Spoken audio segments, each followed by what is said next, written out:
A woman, who has chosen to remain anonymous, has come forward with disturbing allegations against comedian and actor Russell Brand.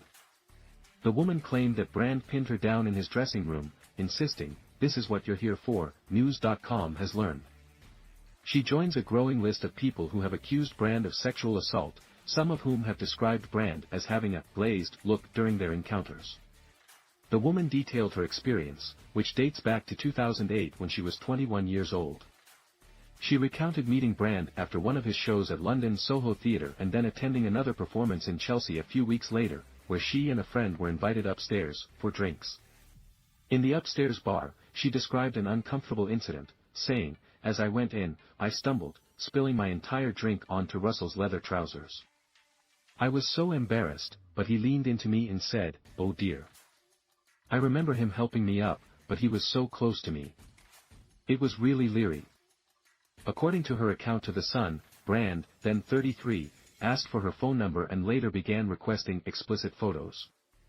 She eventually sent him a picture in her bra and pajama shorts. Following another gig in West London, she and her friend were led upstairs by two security guards, believing they were going to a bar, as per The Sun. Instead, they found themselves in Brand's dressing room. She recalled, "Russell was sitting with his feet up eating strawberries. He pointed at us and said, 'I want you and you to get on the sofa.'" She alleged that Brand pressured them to perform sexual acts on each other, which they adamantly refused.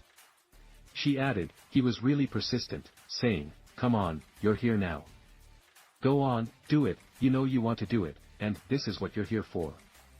When her friend left in frustration, the woman claimed that Brand forcibly pushed her onto the sofa, saying, "I was trying to push him off and saying, 'I have to go, I have to find my friend.' He was kissing me on my neck and holding me down. He was telling me to stay.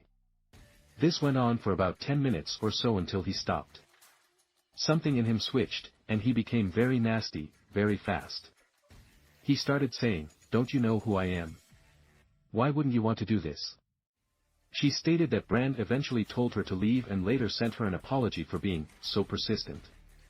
After she responded with a reminder about consent, she claimed she never heard from him again. She expressed skepticism about reporting the incident to the police at the time but said that watching a documentary in which Brand faced allegations of rape and sexual assault by multiple women brought back painful memories. She specifically noted how one of the accusers mentioned a glazed-over look, which resonated with her experience. Brand, 48, has been accused of rape, sexual assault and physical and emotional abuse by 5 women, according to a joint investigation by the Sunday Times, The Times and UK Current Affairs show Channel 4 dispatches.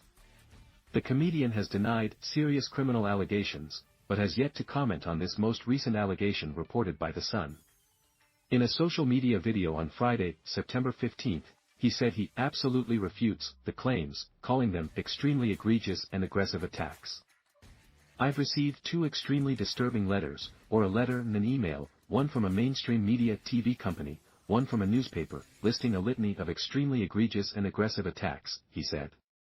"But amidst this litany of astonishing, rather baroque attacks, are some very serious allegations that I absolutely refute."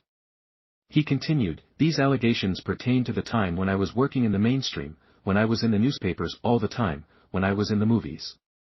And as I've written about extensively in my books, I was very, very promiscuous. Now during that time of promiscuity, the relationships I had were absolutely, always consensual. I was always transparent about that then, almost too transparent. And I'm being transparent about it now as well. And to see that transparency metastasized into something criminal, that I absolutely deny."